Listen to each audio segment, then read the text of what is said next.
Merci. La parole est à Madame Marie-Louise Faure, rapporteure de la Commission des Affaires européennes.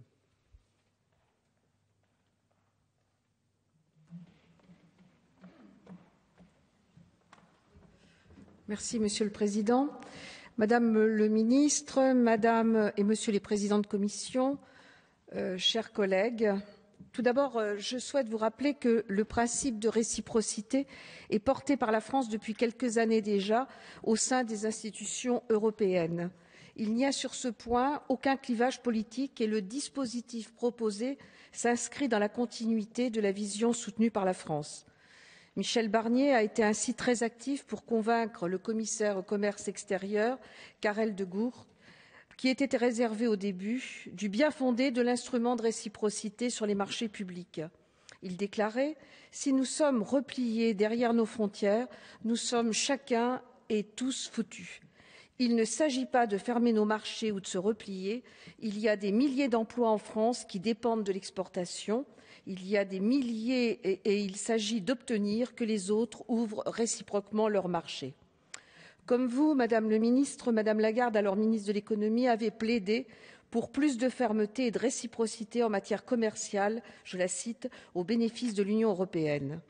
Et je me permets enfin de rappeler que dans le rapport que nous avions présenté avec Jérôme Lambert sur les rapports entre l'Union européenne et la Chine sous la précédente législature, nous avions appelé la Commission à prendre une initiative de réciprocité sur les marchés publics. L'enjeu économique des marchés publics est très lourd, de l'ordre de 1 000 milliards d'euros par an et dans les secteurs transport public, industrie aérospatiale, équipements médicaux, où l'Europe peut faire valoir de réels avantages comparatifs.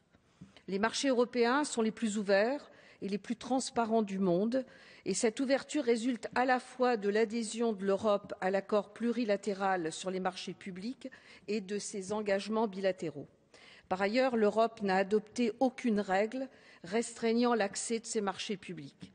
Le taux d'ouverture potentiel des marchés européens est d'environ 90%.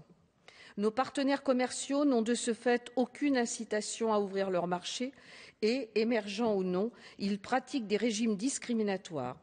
Les marchés chinois et indiens sont complètement hermétiques et le Buy American Act protège une grande part des marchés publics américains. Le Japon entoure ces marchés publics de normes de sécurité et le gouvernement central canadien se retranche derrière les compétences de ces provinces. Pour le moment, la perte d'opportunités en termes d'exportation représente environ 12 milliards d'euros, mais ce montant sera d'autant plus important que les émergents vont se développer et auront des besoins de commandes publiques croissants. Parallèlement, si les pays tiers n'ont pour l'heure obtenu des marchés publics européens qu'à concurrence de 10 à 15 milliards d'euros, l'Europe a intérêt à ménager l'avenir, comme le montre l'affaire des autoroutes polonaises qui ont été dans un premier temps confiées à une société chinoise qui avait une offre à bas coût. Et cette proposition n'est en aucun cas protectionniste. Elle affirme le principe de l'ouverture des marchés publics européens tout en prévoyant la possibilité d'exclure de la procédure d'appel d'offres les offres de pays dont les marchés sont fermés aux entreprises européennes. Et ce projet renforce également la surveillance des offres anormalement basses. Ce dispositif s'appuiera sur 2 piliers. Le premier permettra à un État membre d'exclure d'une offre de marché public une société non européenne en provenance d'un pays dont les marchés sont fermés. En application du deuxième pilier, la Commission européenne pourra adopter, après enquête et négociation, des mesures restrictives quand elle aura constaté un manque de réciprocité substantielle de la part d'un partenaire commercial. C'est une mesure qui permettra notamment à l'Europe de disposer d'un levier dans les négociations bilatérales. On a vu les difficultés sur lesquelles les négociations sur le projet d'accord de libre-échange ont buté avec le Canada et nous le rappelions avec ma collègue Sebag Dagoma. Cet instrument sera particulièrement bienvenu au moment où vont s'engager des négociations en vue de la conclusion d'un accord de libre-échange entre l'Union européenne et les États-Unis. Pour l'heure, on peut regretter que les 27 États membres ne soient pas unis. Si l'Europe a eu le prix Nobel de la paix, il serait temps qu'elle postule peut-être pour le prix Nobel d'économie. Seulement 10 États membres soutiennent le projet. Madame le ministre, vous nous le rappeliez il n'y a pas très longtemps. Autour de la France, on trouve l'Italie, la Pologne, la Hongrie, le Portugal, la Grèce. Les pays qui ont un commerce extérieur fort comme l'Allemagne n'en voient pas l'intérêt et craignent sans doute des mesures de représailles. Les entreprises allemandes constituent un frein à l'adoption du dispositif. Madame la ministre, je voudrais vous poser quelques questions. Je souhaiterais connaître votre sentiment sur les propos tenus par Pascal Lamy, le directeur général de l'OMC. Je vais essayer, pas sûr que j'y arrive. Il ne semblait pas convaincu du bien-fondé de l'idée selon laquelle l'Union européenne pâtirait de la concurrence déloyale des pays émergents. L'Europe n'est pas l'idiot du village global, disait-il, et d'ajouter que la France souffre en Europe, là où les conditions de concurrence sont les plus égales, en mettant en avant la compétitivité comme cause de nos difficultés.